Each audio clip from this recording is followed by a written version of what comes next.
नमस्कार, आपके साथ में हूं सुखवीर। आप देख रहे हैं आपका अपना चैनल भिवानी हलचल। और आज की खबरें इस प्रकार से सोमवार को जन संवाद कार्यक्रम के तहत प्रदेश के यशस्वी मुख्यमंत्री मनोहर लाल खट्टर ने निकटवर्ती गांव धनाना व तिगड़ाना में स्थित परमहंस बाबा छोरावालम मंदिर में पहुंचकर पूजा अर्चना करते हुए बाबा का आशीर्वाद प्राप्त किया। इस अवसर पर उनके साथ कृषि मंत्री जेपी दलाल, विधायक बिशंबर वाल्मीकि, हल्का राई के विधायक सहित अनेक गणमान्य व्यक्तियों का मंदिर कमेटी सदस्यों व पंचायत के द्वारा स्वागत किया गया। और मुख्यमंत्री के जनसंवाद कार्यक्रम के तहत उन्होंने ग्रामीणों को उनकी समस्याएं हल करने का आश्वासन दिया।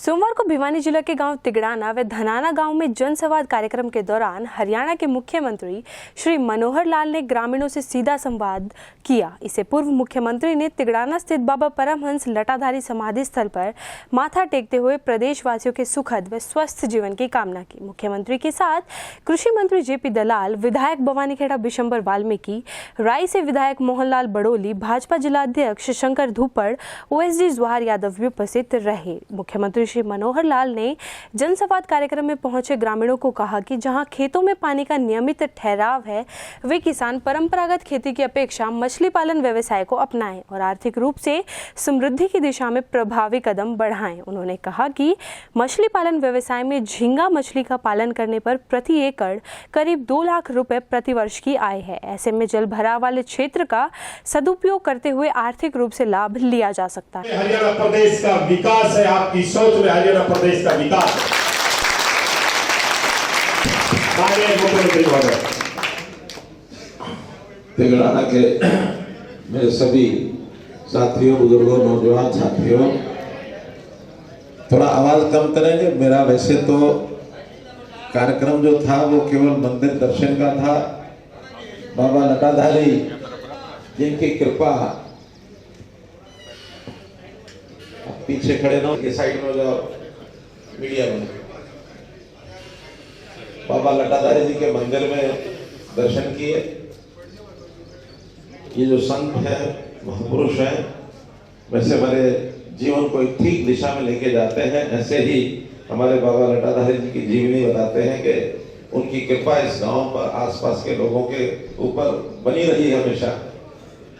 उनकी कृपा से कई ऐसी करामातें, लोग कहते हैं कि यहाँ उनकी बीमारियां भी ठीक होती थी, यहाँ के लोगों को किसी प्रकार की परेशानी का सामना नहीं करना पड़ता था।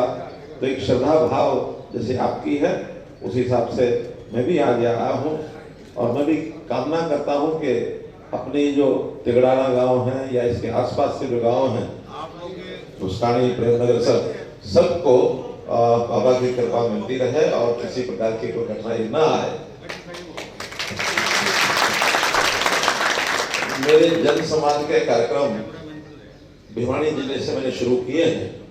कल पहला दिन था जिसमें करकरा, कलिंगा, फिर उसके बाद चांग, भिवानी, और आज के कार्यक्रम यहाँ से शुरू हो रहे हैं। तिगड़ाना, फिर उसके बाद धनाना, बवानीखेड़ा, बलियाली, दिनौर, और क्या रात को फिर तो शाम तक ही मेरी यात्रा चलेगी। मेरे साथ यात्रा में आज हमारे प्रदेश के मंत्री हैं श्री जी, हमारे विधायक हैं बिशंबर वाल्मीकि जी, विधायक हैं मोहनलाल जी राई सोनीपत से आए हैं, जिले का प्रधान हमारे शंकर धूपड़ जी। तो इस नाते से सारे ही जो पार्टी के प्रमुख लोग साथ रहेंगे, तो इनसे भी जानकारी मिलती रहेगी, गांव से भी जानकारियां जो मिल रही हैं, उस हिसाब से एडमिनिस्ट्रेशन को सबको मैं जानकारी दे भी रहा हूं कि ये काम यहाँ के ठीक करने वाले हैं। तो इसी प्रकार आपके यहाँ भी 3 पंचायतें हैं, 3 है ना? एक ही। अच्छा, धनाना की 3 है, तिगड़ाना की 1 है। हाँ, मुझे धनाना का ध्यान रखें, तो धनाना की 3 है, यहाँ की 1 पंचायत है। लेकिन हाँ, उसके साथ साथ जो प्रेमनगर से कौन आया है यहाँ? प्रेमनगर से गया है। और तीसरा कौन सा? घुसकानी। आपका घुसकानी गाँव, दलाल साहब के गाँव से गया है।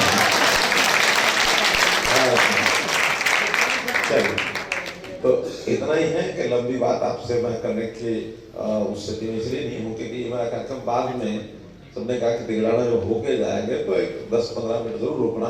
तो मैंने कहा मैं शुरुआत यहीं से करूँगा और मंदिर में, आश्रम में जाकर के और बाबा के आशीर्वाद से आगे बढ़ूंगा। तो यहाँ तो जगह अभी आपके यहाँ जो भी अपने गांव की कोई डिमांड लेके आए हैं, कौन लेके आए हैं?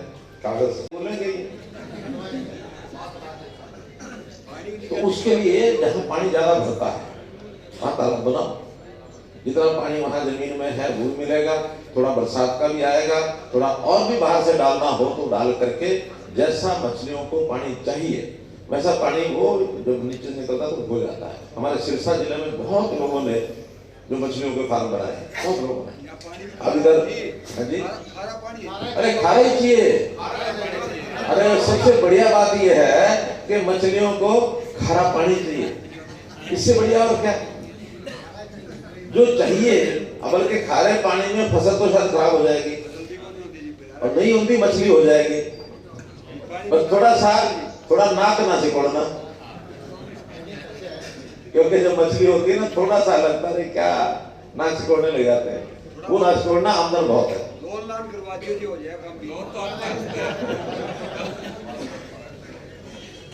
तो इसलिए जहां पानी बहुत नीचे डाउन चला गया और ट्यूब लगा के हम खींचते हैं। डार्क जोन में कितने गांव हैं? ये नहीं है, ऊपर है पानी। कुछ इलाका तो ऐसा डार्क जोन में 100 फुट पानी नीचे चला गया और वहां भी धड़ाधड़ पानी निकाल रहे हैं लोग। मैं उन गाँव को, और मेरी अपील पर असर भी हुआ है, उन गाँव को का धान कम कर दो। पिछले 3 साल में 1,75,000 एकड़ धान लोगों ने कम किया और अब हर एकड़ पर ऐसे नहीं 7,000 रुपया हर साल का देते हैं उनको, जो उनको थोड़ा नुकसान हो जाए दूसरी फसल लगाने में, उतना ज्यादा नहीं है। 2-3 हजार की फसल मानो कम हो जाएगी और हम 7,000 दे देते हैं, उनको फिर भी फायदा है। इसलिए उस पर लोग आ रहे हैं क्योंकि उन्हें पानी बचाना है। हाँ, जहाँ पानी का इस प्रकार की समस्या है, बाट लोगों के पानी चुआ ऊपर आ गया, वहां के इलाज भी आपको बता दिए हैं और भी जो संभव होगा वो करेंगे। हम किसान की हर एकड़ ये उपजाऊ कैसे बने उसके लिए हम काम कर रहे हैं। ठीक है, आपका बहुत बहुत धन्यवाद, बहुत आभार। एक आगे चले जाओ, वहीं ले लो जाके, जो है वो दे लो, सब ले लो।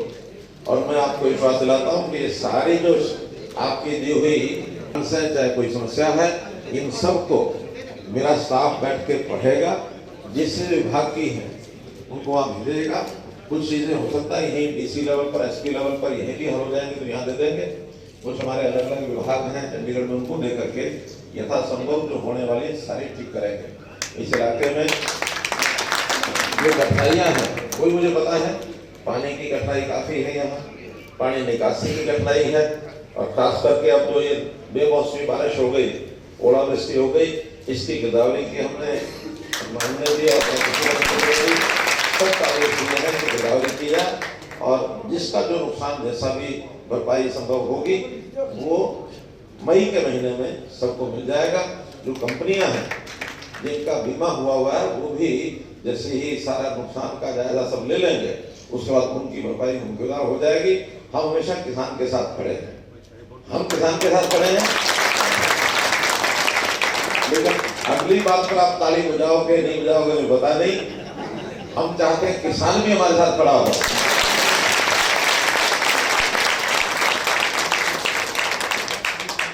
और अगर किसान को अपने साथ खड़ा करना है तो मेरी अपेक्षाएं वैसे तो बहुत हैं, लेकिन एक अपेक्षा बता रहा हूं, पता नहीं आपको पसंद आएगी कि नहीं आएगी।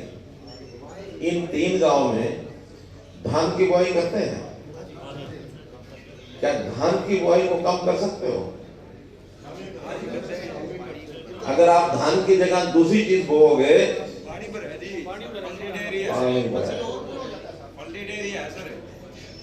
अच्छा हम गिरदावरी करा के आपको ये बता देंगे कि वहां धान के अलावा क्या बोया जा सकता है। हमारे कृषि विभाग के या कृषि विश्वविद्यालय के जो लोग, यूनिवर्सिटी के लोग आपको बताएंगे कि यहाँ पानी भरने के बाद भी एक चीज तो मैं बता सकता हूँ, जहाँ पानी भरता है एक नई तरह की फसल वो भी उगाई जा सकती है। शायद अब तक उसको फसल कहते नहीं है, अब तो कुछ और कहते हैं, मैं उसको फसल कह दूंगा। और वो क्या है? मछलियों की फसल। क्या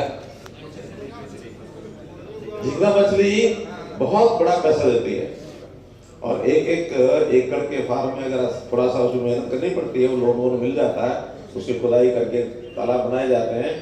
और मुझे लगता है कि झींगा मछली की फसल अच्छी हो जाए तो 1 साल में 1.5-2 लाख रुपए एकड़ का देती है। मैं इससे ज्यादा बताऊंगा नहीं। मैं दो साथ ही मुख्यमंत्री ने बताया कि प्रदेश सरकार ने अपने 8 साल के कार्यकाल में अंत्योदय की भावना से जनहितकारी कार्य किए हैं। उन्होंने बताया कि आज प्रदेश के हर घर में गैस सिलेंडर से खाना पक रहा है। गांव व ढाणी तक के हर घर में बिजली की निर्बाध आपूर्ति सुनिश्चित की है और हर घर में नल से जल पहुंचाने का काम सरकार द्वारा किया गया है। परिवार पहचान पत्र के माध्यम से सरकार की योजनाओं का लाभ ऑटो मोड में जरूरतमंद तक पहुँच रहा है। हाँ, आप एक काम करो, ये सारी बात लिखित में हमको दे दो। लिखित में ठीक है, जाने से पहले ले लूंगा मैं। हाँ, ये दे दो हम। अरे रुक जाओ, कागज ले लेंगे, बैठ जाइए। और एक बार फोटो भी ले ली, अगर जमीना में जो पानी भरे है उसकी अगर फोटो देखोगे तो दलाल साहब ने तो मौके भी देख रखे हैं। होगी बात और भी। अरे भैया, अब आप ही बोलते रहेंगे, बाकी रह जाएंगे। आपकी बात हो गई, कागज देना ठीक, चलो कागज देना, बैठ जाओ। आज भी आप चले जाओ किसी भी आर्बिट्रेटर के पास या डीसी को अप्लाई करो कि भी हमको जो है मुआवजा कम मिला है। आर्बिट्रेटर वहां से तय हो जाएगा, फिर वो फैसला दोबारा करेगा। सर, हमारी जमीन हरियाणा सरकार रेलवे ने एक बार करी है, ये इसमें एग्रीमेंट में यही था, हरियाणा सरकार रेलवे को जमीन अधिग्रहण करके देगी और ये कोर्ट ने अधिग्रहण खारिज भी कर दिया था। और उसके बावजूद जो है ना, इसमें सबसे बड़ी आज 150 किसान आए हुए हैं जी, रोज 3-4 गांव के। और चलो ऐसा करो, सबसे बड़ी चीज इसमें ये है जी, रेलवे लाइन का सारे इतना पानी भरे है, किसाना की जो है ना सारी जो साथ लगती जमीन खराब हो रही है। सोरखी गड्डी मुंडाल में दलाल साहब बैठे हैं आपके साथ, दलाल साहब दौरा करके भी गए थे, इन हालात भी देखे थे क्या हालात है। और सबसे बड़ी मांग यह है जी, जब रोड निकले है ना, रोड में तो जमीन के भाव बढ़ गए हैं, रेल में जमीन के भाव बढ़ गए हैं जी। लेकिन अब सारे किसाना की ये सारे झंझट सारे पंटे खत्म हो जाएंगे जी। रेलवे में सारी जमीन खराब हो रही, रेलवे की जिनकी जमीन अधिग्रहण हो रही है, एक नौकरी का प्रोविजन कर दो जी, सारे किसान राजी हो जाएंगे।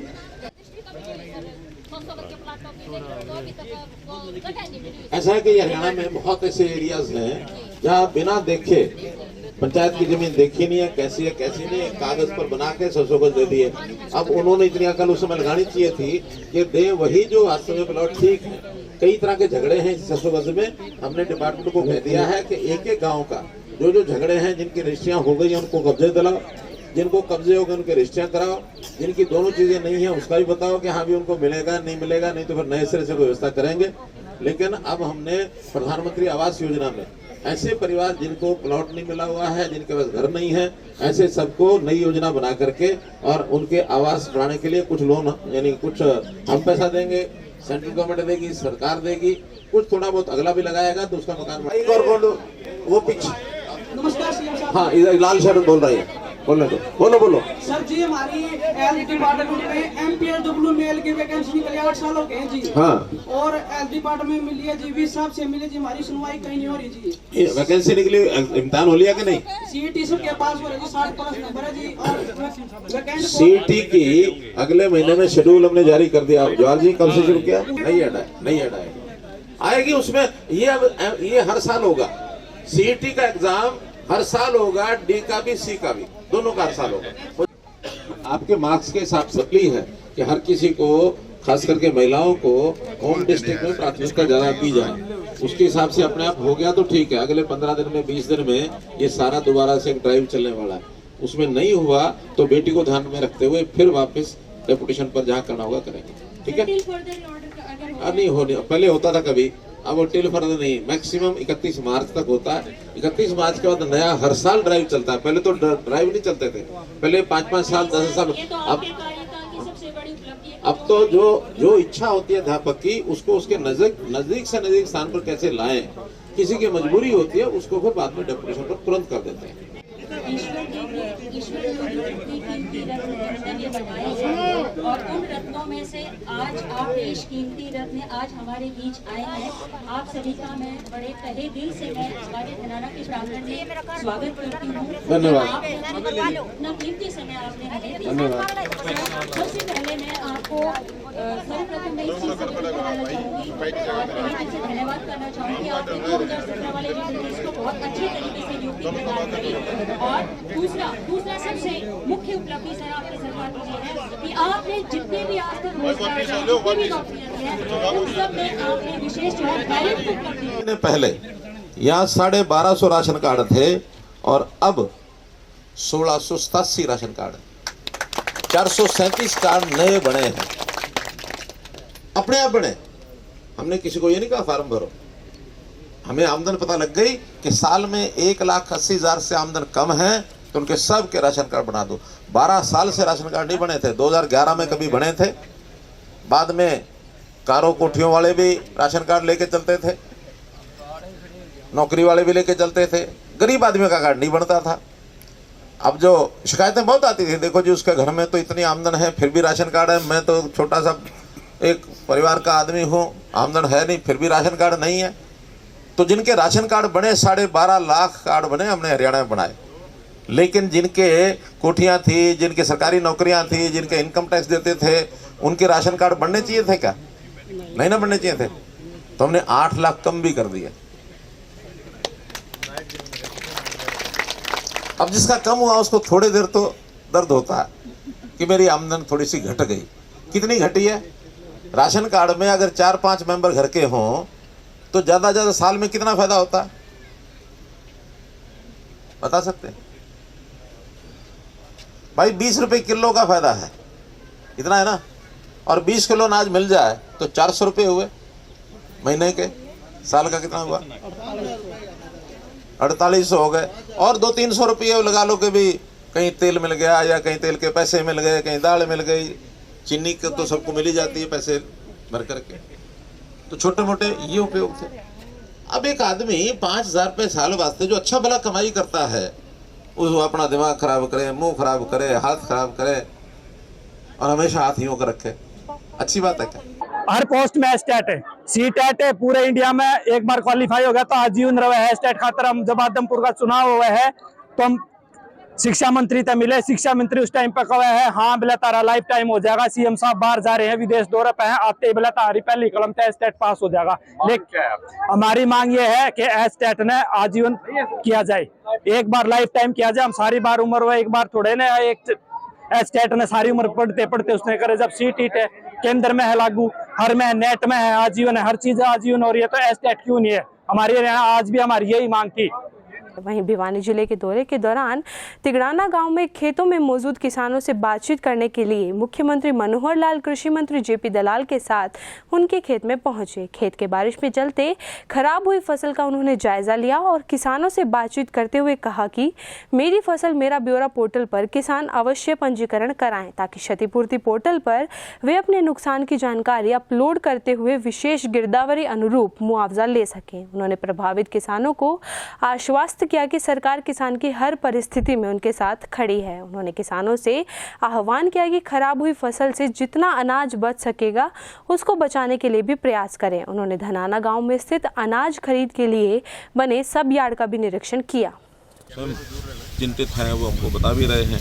हमने भी उसकी सारी व्यवस्थाएं बनाई हैं कि इनको जितना भी नुकसान हुआ उसके हिसाब से एक गिरदावरी स्पेशल करा करके और इनको मुआवजा जो है मई के महीने में सबको मिले। जितना इसमें से बच सकता है उतना बचाने की कोशिश करेंगे अनाज को, और जो नुकसान होगा उसकी भरपाई हम करेंगे। ठीक है सर, भी किया जाए। वास्तविकता होती है और सब तरह के नुकसान होते हैं। किसी का 25 भी रह जाता है, किसी का 35 भी होता है, किसी का 50 भी होता है, किसी का 75 भी होता है, किसी का 100% भी होता है। लेकिन मुआवजा एक जैसा सबको नहीं दिया जा सकता। मुआवजा तो जितने लेवल का जिस क्वांटम में नुकसान हुआ है उसका उसकी दरें तय है। तो जो दरें तय हैं वो केवल किसान तो बताता, अपने तरीके से बताता ही है। स्वाभाविक है, किसान क्लेमेंट है तो वो बताएगा जो अपने मदद से बताएगा, लेकिन उसका जो गिरदावरी है वो हमारे डिपार्टमेंट के माध्यम से की जाती है। और अब तो अपने सैटेलाइट के माध्यम से भी, ड्रोन्स के माध्यम से भी सारे एरिया का जहाँ जहाँ उसका करवा सकते हैं वेरिफिकेशन वो सब करवाते हैं और जो उचित मुआवजा वो। हाँ जी बताइए क्या कहेंगे? हाँ जी, हमारी फसल पसरी पड़ी है जी, इसमें कुछ भी वो नहीं है, 10% नुकसान है। अच्छा 3-4 दिन रोड़े पड़े हैं। अच्छा मुख्यमंत्री ने उनको कही है जी अब 2 महीने के भीतर आपका मोल दगाव करवा दूंगा और लंबरदार से आइन से बदलाव तो आप यहाँ गिरदावर सीन थे। हाँ, यहाँ खेत में आए थे, उन्हें चेक कराया खेत, चेक करके नहर जब गए हैं जी। संतुष्ट हो जी मुख्यमंत्री जी की बात से? हाँ जी, संतुष्ट हो मुख्यमंत्री जी की बात से? हाँ जी। क्या नाम है? दयानंद जी। क्या बातचीत हुई है? मुख्यमंत्री जी आए, यहाँ खेत देखे, क्या कहा है? इनको ही देखो जी, मेरी फसल का नीचे खराब हो रही है सारी, आप क्या करो कि इसका अनुग्रह जी करेंगे कि 2 महीने में तुम्हारा आगे उसके बताओ ये नंबरदार को, गिरदावरी को, इनको करो, सारा दो तारी कार्रवाई करेंगे। तो कैसे फसल बेची है जी ये पीछे? पैसे ऐसे ही बेच रही जी, ओले पड़े थे 2-4 दिन हुए जी। अपने आप ही स्लो हुए जरूर, लेकिन फिर भी पर्याप्त काम पंचायतें आ गई हैं, उनको फंड सबको भेज दिए हैं। मुख्यमंत्री महोदय श्री मनोहर लाल जी फसलों में हुए नुकसान का जायजा लेकर के हमारे बीच आए हैं। किसानों की फसलों में हुए नुकसान, जो ओलावृष्टि और अत्यधिक वर्षा से हुआ, फसलों का मूल्यांकन करके जायजा लेके आए हैं। वो वैक्सीन बनाए अपने देश के लोगों को तो 2-2, लेकिन बाहर के देशों में भी वो वैक्सीन भेजी फ्लाइंग की, ताकि उनको भी बचा सके। देश का मामला नहीं था, मानवता के ऊपर प्रहार था। हमारे जीवन में एक ऐसा काल आना था, अच्छी का फोन करते हैं। अब थोड़ा सा क्योंकि समय बहुत कम है, मुझे अगले गांव में अभी एक जगह और भी मिल जाता है, बैठ के काम कर सकते हो, केवल बोलने का, टेलीफोन छोड़ने का, कुछ और ऐसा कोई ट्रेनिंग करा दे और इनका परिवार का गुजारा चल जाएगा। होगी तो ये 50-50 लाख रुपए लगा के समझ क्यों बढ़ते? इसका मतलब था क्या? 50 लाख लगा के नहीं बढ़ते हैं तो ये 50 लाख ऐसे पूरे करते, यही मतलब ना। और वो पूरे करने का रास्ता टेंडरिंग ठीक हुई कि नहीं हुई? जिसको लगता है ठीक नहीं हुई, ऐसा कोई है? बढ़िया है, एकदम बढ़िया। चलिए, बहुत धन्यवाद आपका। और हमने इसके लिए चंडीगढ़ में मिले थे, 21 जून 2022 को भिवानी में मिले थे सर। सुंदर नहर 45 गांव जो तहर पे पड़ते हैं सर।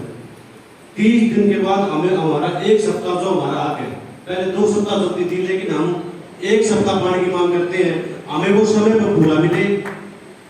देखिए, जो देंगे पूरा साथ देंगे। सोमवार शुरू हुआ, इतवार तक चलना है।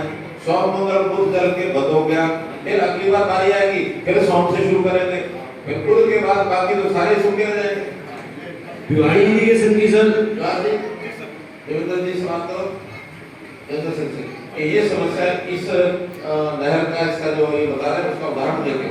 सुंदर पूरे 7 दिन चले, सुंदर। अब किसी की मरोड़ निकलती नहीं।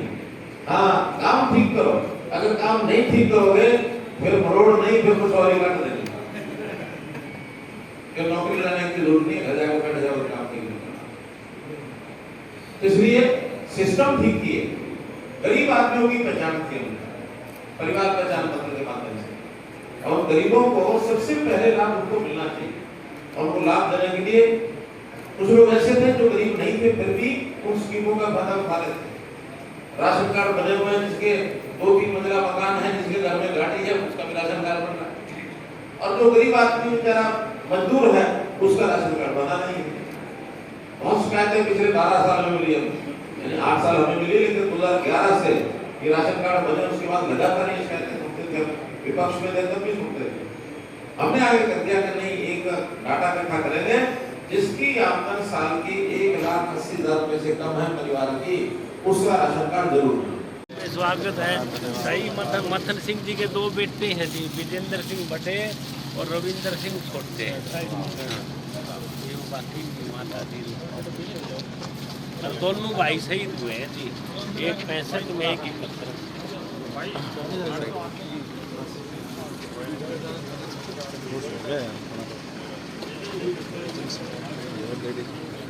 निवेदन करूंगा कि वो जो गांव का एक मांग पत्र है उसकी मुख्यमंत्री जी के सामने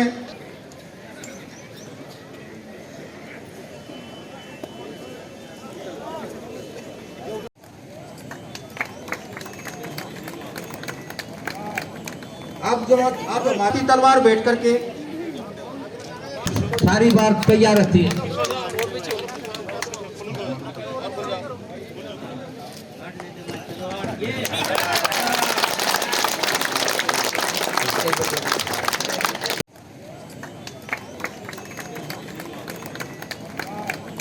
अब जो आप माथी तलवार बैठ करके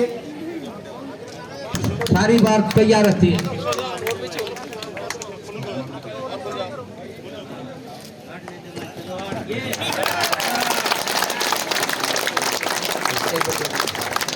उपयोग भी करते हैं, खाली खिलौना करते हैं ना। पढ़ाई में फायदा हुआ कि नहीं? आज के युग में कंप्यूटर की पढ़ाई ये सबसे ज्यादा जरूरी है। अगर किसी ने कंप्यूटर नहीं पढ़ा तो चाहे कोई बीए पास कर जाए, एमए कर जाए, वो अनपढ़ ही रहेगा। अब के बच्चे तो सब पढ़ने लग गए हैं। ये चैलेंज तो आया था हमारी उम्र के लोगों के साथ।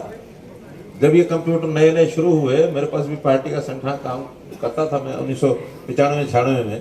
एक दिन मोदी जी ने क्लास ले ली हमारी कि कंप्यूटर सीखना पड़ेगा, और तो एक नया कंप्यूटर दिल्ली से लाके चार्ले में रख दिया हमारे, करो इस पर काम। और आज प्रभु की कृपा से वो उस कंप्यूटर की जानकारी इतनी हो गई है कि बड़े बड़े अफसर भी हमारे से आके पूछते हैं कि क्या करें, कैसे करें। और ये सारी स्कीमें जो हमने बढ़ाई है, हमने ये कहा कि जहाँ पानी कम है माइक्रो इरिगेशन के प्रोजेक्ट लगाओ, फुहारा सिंचाई लगाओ, टपका सिंचाई लगाओ। पीने के लिए जितना गांव को चाहिएगा उसके वाटर वर्क्स की हम साइज बढ़ा देंगे। जहाँ 1 है 2 करने 2 कर देंगे, लेकिन पानी सारे प्रदेश में देना है।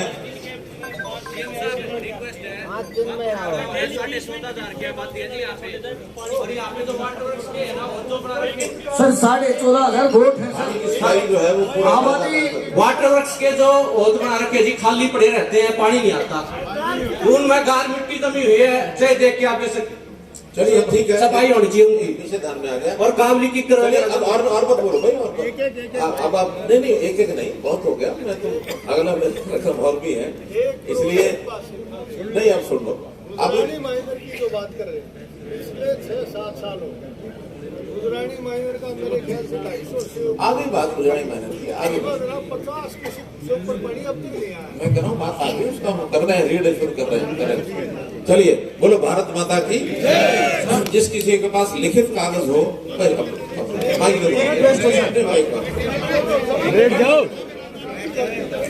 पैसे लेके करता। देखिए, अगर कोई करता है तो गलत करता है।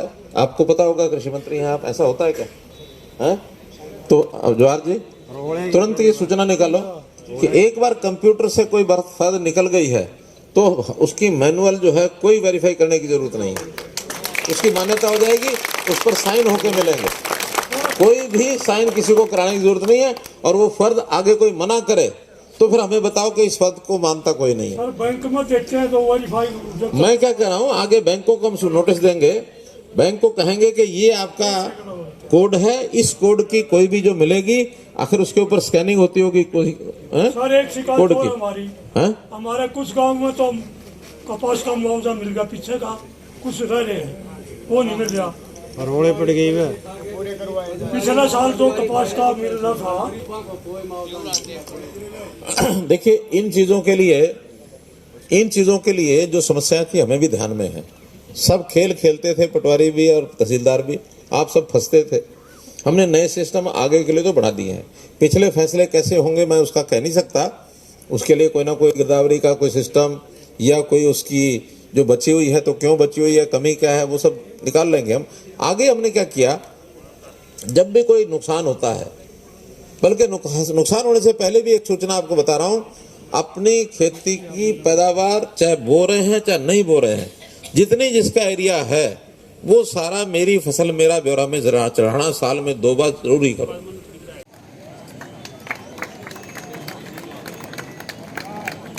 अब जो आप माथी तलवार बैठ करके सारी बात तैयार रहती है।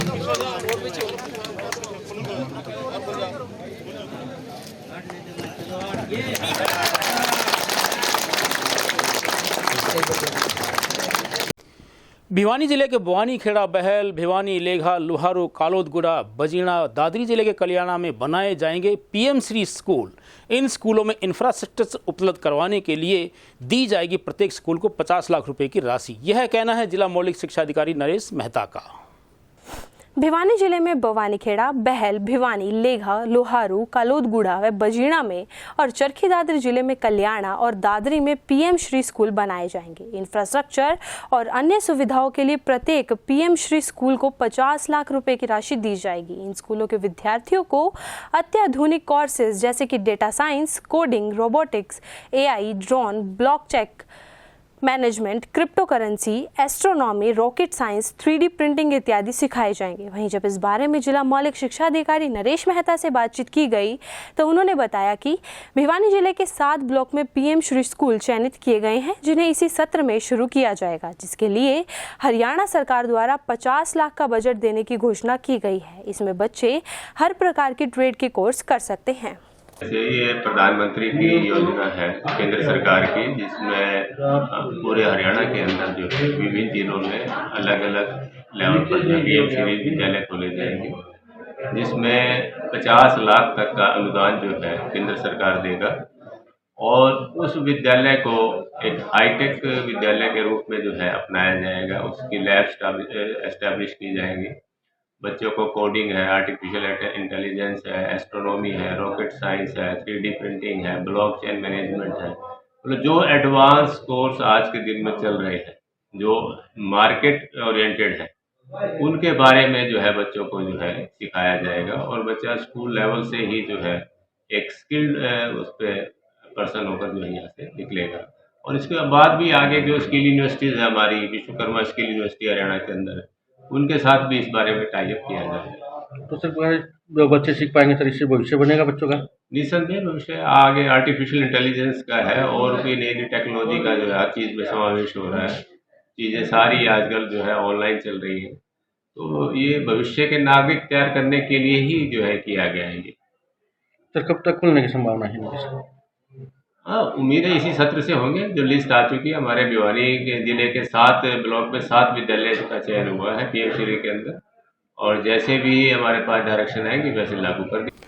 सरकार द्वारा निर्धारित नियमों को पूरा करने वाली कॉलोनीज को किया जाएगा हरियाणा सरकार द्वारा अप्रूव्ड। यह कहना है प्रदेश के मुख्यमंत्री मनोहर लाल का। शनिवार को स्थानीय शकुंतला गार्डन में आयोजित जनसंवाद कार्यक्रम के अंतर्गत भाजपा के प्रदेश उपाध्यक्ष ठाकुर विक्रम सिंह व प्रबुद्ध नागरिकों को संबोधित करते हुए मुख्यमंत्री ने भिवानी शहर के विकास के लिए 50 करोड़ रुपए की राशि देने की घोषणा की। प्रदेश के मुख्यमंत्री श्री मनोहर लाल ने कहा है कि सरकार द्वारा निर्धारित नॉर्म के तहत कॉलोनियों को अप्रूव्ड किया जाएगा। इसके लिए गलियां कम से कम 3 मीटर खुली होनी चाहिए। उन्होंने कहा कि अवैध कॉलोनियों को रोकने के लिए ही रजिस्ट्री पर रोक लगाई गई है। उन्होंने कहा कि भिवानी शहर के विकास में कोई कमी नहीं रहने दी जाएगी, जिसके लिए 50 करोड़ रुपए की राशि जारी की जाएगी। उन्होंने कहा कि सरकार व्यवस्था परिवर्तन के लिए काम कर रही है। उन्होंने कहा कि सरकार द्वारा प्रदेश के हर जिले में ऐसे 2-3 निजी अस्पतालों को आयुष्मान के पैनल पर लिया जाएगा, जिससे कि गरीब पात्र लोगों का हर बीमारी का इलाज फ्री में हो सके। इसकी सारी सूचना सीएमओ कार्यालय चंडीगढ़ मुख्यालय में रहेगी। साथ ही मुख्यमंत्री श्री मनोहर लाल ने कहा कि पिछले 8 साल में व्यवस्था परिवर्तन को लेकर अनेक कदम उठाए गए हैं। गरीब परिवारों को चिकित्सा, शिक्षा जैसी मूलभूत सुविधाएं देने और ऊपर उठाने का प्रयास किया है। मुख्यमंत्री ने कहा कि व्यवस्था परिवर्तन के जो काम किए हैं उनके नतीजे मिलने लगे हैं। परिवार पहचान पत्र के माध्यम से जरूरतमंद को सुविधा मिलने लगी है। व्यवस्था के तहत सीएम विंडो के माध्यम से समस्याओं का निवारण किया जा रहा है। नागरिकों को सरकारी सेवाएं मुहैया करवाने के लिए मुख्यमंत्री ने कहा कि राइट टू सर्विस के माध्यम से एक समय सीमा निर्धारित कर दी गई है। उन्होंने कहा कि ऑटो अपील सिस्टम के तहत प्रदेश में पहली और दूसरी अपील पर ही 7 लाख से अधिक सेवाएं प्रदान की जा चुकी हैं। इसी प्रकार से राशन कार्ड की बात करें तो एक क्लिक से 12 लाख पात्र लोगों के राशन कार्ड बनाए हैं और एक ही क्लिक से 8 लाख अपात्र लोगों के राशन कार्ड काटे भी गए हैं। वहीं सीधा संवाद में विभिन्न गणमान्य नागरिकों के द्वारा सार्वजनिक समस्याएं रखी गई, जिन पर मुख्यमंत्री ने मौके पर ही निवारण के निर्देश भी दिए। अगर पेंटाटाइटिस उसमें कवर है, क्योंकि उसमें बीमारियों के पैकेज हैं और वो पैकेज आपको पता करना पड़ेगा कि ये बीमारियों के पैकेज कौन से अस्पताल में हैं। कई बार हम ऐसे अस्पताल में चले जाते हैं उसने उस पैकेज को लिया ही नहीं। में नहीं था, वो कह रहे थे हमारे हॉस्पिटल में हाँ, इसमें तो नहीं है। अब जैसे मेदांता है, मेदांता ने सिर्फ एक पैकेज लिया है, वो हार्ट का लिया है कि हार्ट पेशेंट को हमारे पास आएगा तो उसको हम फ्री कर देंगे अगर आयुष्मान का है। लेकिन पैकेज में 1600 बीमारियां हैं। तो जो सामान्य हॉस्पिटल है, किसी ने 150-200 जो आम बीमारी है वो 100-150 ली हुई है। कोई स्पेशल ऐसी बीमारी है जिस पर या तो उनके पास इंस्ट्रूमेंट नहीं है या उनके पास डॉक्टर नहीं है, तो ऐसी चीजों का वो लेते नहीं है, या उनको लगता है तो बहुत महंगा है। और रेट, आयुष्मान के अपने रेट भी होते हैं क्योंकि उनको पैसा मिलता है, तो आयुष्मान का रेट हो सकता है कहीं कम हो और वो ग्राहक से ज्यादा लेते होंगे, इसलिए उसमें आए नहीं है। हम ये कोशिश करेंगे कि आयुष्मान की जो ये लिस्ट है बीमारियों की, इसमें एम्पैनल हॉस्पिटल कौन कौन से हैं। सरकारी में तो जहां जहां इलाज है वो सब होंगे ही, लेकिन जहां सरकारी इलाज नहीं है तो फिर दूसरे प्राइवेट को ही करेंगे। हर शहर में या जिले में हर बीमारी के 2-4-5 हॉस्पिटल जरूर हो जाएं और वो सीएमओ पर उपलब्ध करा देंगे, ताकि वहां कोई एक सेंटर बने, फोन करें कि इस बीमारी के लिए कौन कौन हॉस्पिटल एम्पैनल है, ताकि वहीं जाके एडमिट हो। अभी तो वहां चला जाता है, एडमिट हो जाता है, फिर अस्पताल कहता है कि भी ये बीमारी तो मेरे यहाँ एम्पैनल नहीं है, फिर वो पैसे ले लेता है। यही बात है ना। ये व्यवस्था कर दी कि ये सारी जानकारियां सीएमओ ऑफिस में, डिस्ट्रिक्ट का जो हॉस्पिटल है उसमें होनी चाहिए कि किस बीमारी में कितने हॉस्पिटल एम्पैनल है, और हर एक बीमारी के 2-4 कम से कम होने चाहिए। ऐसा ना हो कि कोई बीमारी ऐसी है कि यहाँ उठ करके वो चंडीगढ़ या दिल्ली से नीचे को हॉस्पिटल ना मिले। पीजीआई वैसे है हमारा रोहतक का, और इसमें मेडिकल कॉलेज भी है, लेकिन फिर भी एक नई व्यवस्था ध्यान में आई है। अब मेरी बातें काफ़ी हैं, अगर मैं करता रहूँगा तो वन साइड चलता रहेगा, उसके बाद बाकी आधा घंटा आपका। सामाजिक कोई बात, सामूहिक बात, व्यक्तिगत बात में आप केवल लिखित में हमको दे देना कि कोई व्यक्तिगत समस्या किसी की है, वो लिखित दे देंगे तो मेरे डिपार्टमेंट के लोग उसको हल करके अपने आप उसको हल कराएंगे। माननीय मुख्यमंत्री जी, जी, हमारा जो कॉलोनी है हनुमान गेट से पीपल आइजोरी, उस पर रोज पानी खड़ा है, सीवर व्यवस्था बिल्कुल ठप पड़ी है। 4 स्कूल लगते हैं, वहाँ पर बच्चे छोड़ जाते हैं, लेडीज भी जाती हैं, रोड भी टूटा पड़ा है। मैं आपसे निवेदन करूंगा कि 1 मिनट आप चल कर देख। मैं तो सारा देख अभी भी ना जी, हम मंगल में आपसे मिलेंगे, बहुत कोशिश करी, लेकिन ठीक है। मैं भिवानी की गलियों से नया नहीं हूँ, मुझे सब मालूम है। आप पहले आए थे जी, तो इसलिए मुझे मालूम है। ये तो सारी टूटी थी। सुन लो। हाँ जी, ऐसा है कि मैं पिछली तो हमारे जो मीटिंग थी PWD रेस्ट हाउस पे, ये सारे विषय आए थे, कोई 15-20 दिन पहले मैं आया था। अच्छा जी। उस समय हमने कहा था कि अगला जो बजट है जो अप्रैल से लागू हो गया, इसमें ये सारे काम कराए जाएंगे। हालांकि पिछले नगर निगम में अभी भी नगर परिषद है भिवानी, तो नगर परिषद में मेरे हिसाब से 48 करोड़ रुपया अभी पिछला बाकी है। ये 28 फरवरी की बात बता रहा हूँ मैं, हो सकता है मार्च में कुछ खर्च किया हो। कौन है यहाँ DMC? हाँ, यहाँ नगर परिषद में हमारे पास फंड्स कितने बाकी हैं? अभी 42 हैं। 48 में से 42 बचे हैं, लेकिन अगले साल का आबादी कितनी है शहर की? आबादी कितनी है? 2,10,000। तो 2,10,000 का मतलब ये है कि लगभग 50 करोड़ से ऊपर रुपया अभी फिर तुरंत आ जाएगा। इसमें शहर के ही काम होने सारे, चाहे उसमें शहर की अर्बन लोकल बॉडीज की गलियां हो, नालियां हो, या सड़कें हो, या लाइटिंग हो, सफाई हो, तनख्वाहें हो, ये जाना है हमने। फिर भी जो शहर कहीं और डिमांड करेंगे उनके लिए अलग से एक सेपरेट बजट भी रखा है। लेकिन भी अप्रैल में तो जो लोकल अपना बजट है उसी को खर्च करना है इन्होंने। वो बजट जो हमारा तो आएगा तो कोई अगस्त सितंबर के बाद अगर कहीं कम पड़ेगा तो, इसलिए वो सारी योजनाएं नगर परिषद बना रही है, बनानी है उन्होंने। आप लोग अपने पार्षदों के माध्यम से सारी खबरें भेजो, DMC और हमारे नगर परिषद के चेयरमैन, वो सब मिल करके और इन गलियों का, नालियों का, सड़कों का सारा काम पूरा कराएंगे। ये तो सबके लिए है, आपके लिए नहीं है।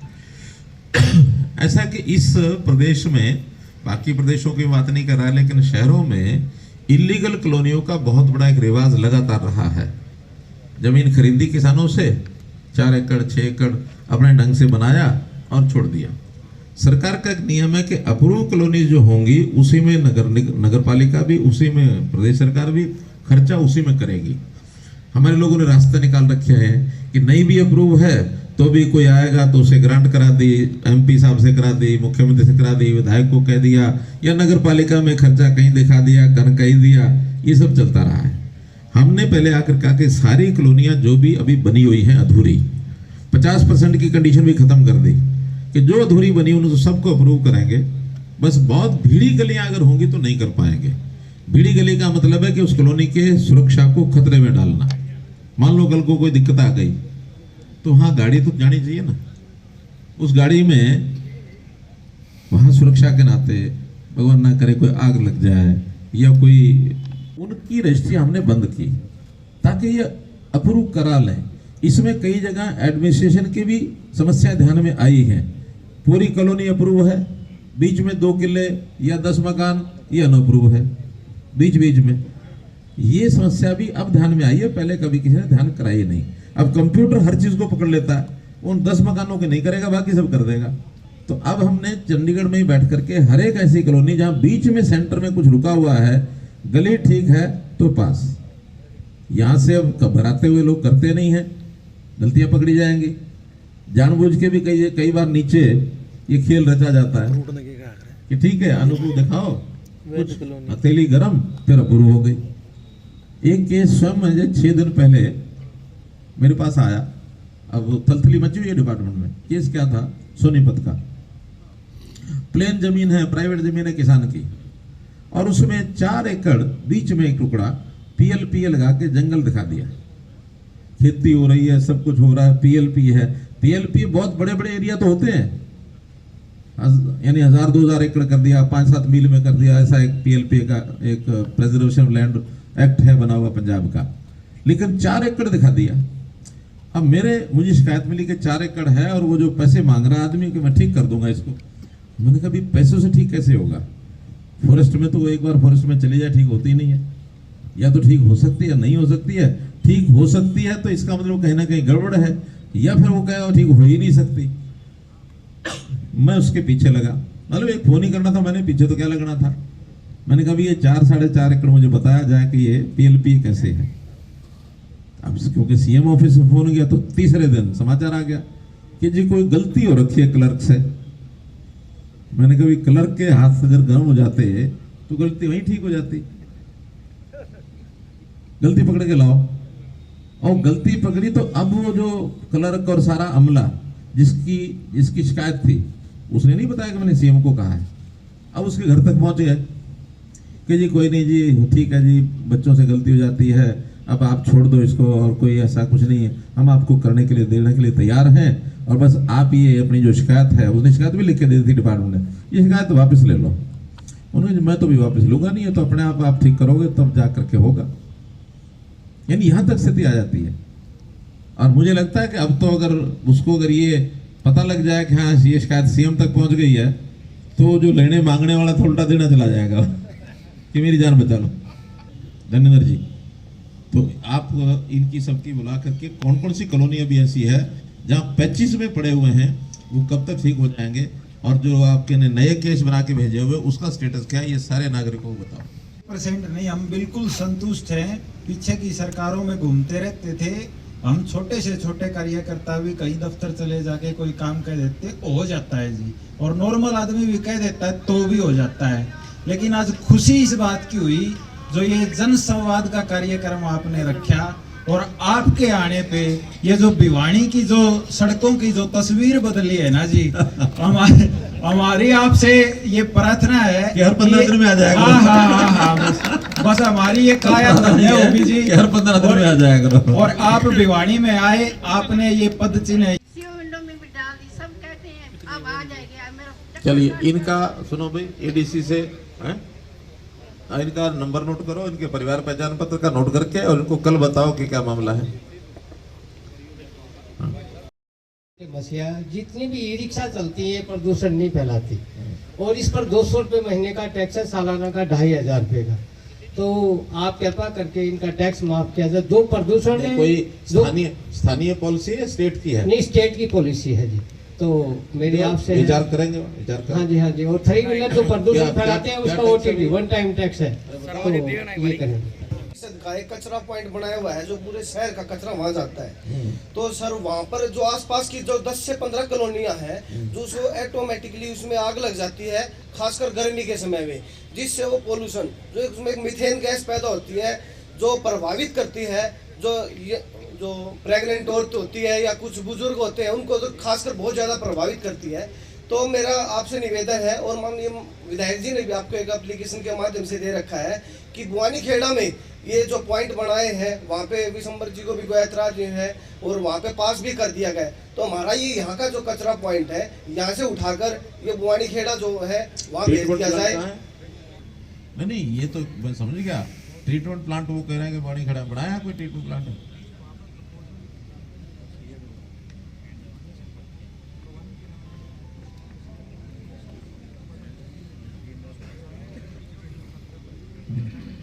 नहीं, तो पर क्या ये ट्रीटमेंट प्लांट का विषय था या केवल डंप था? नहीं, कोई ट्रीटमेंट प्लांट पूछ रहा हूँ मैं। वहाँ ट्रीट हो रहा है, क्या लगी हुई है उसमें? वो जो मशीनें ट्रोमल लगी हुई है, तो ट्रोमल का जो वेस्ट है। अच्छा, लेकिन वो आगे इसको क्लस्टर कौन सा है जहाँ ये ट्रीटमेंट होना? भिवानी का कहाँ लगना है? प्लांट का लगना है? प्लांट दादरी रोड पर ही।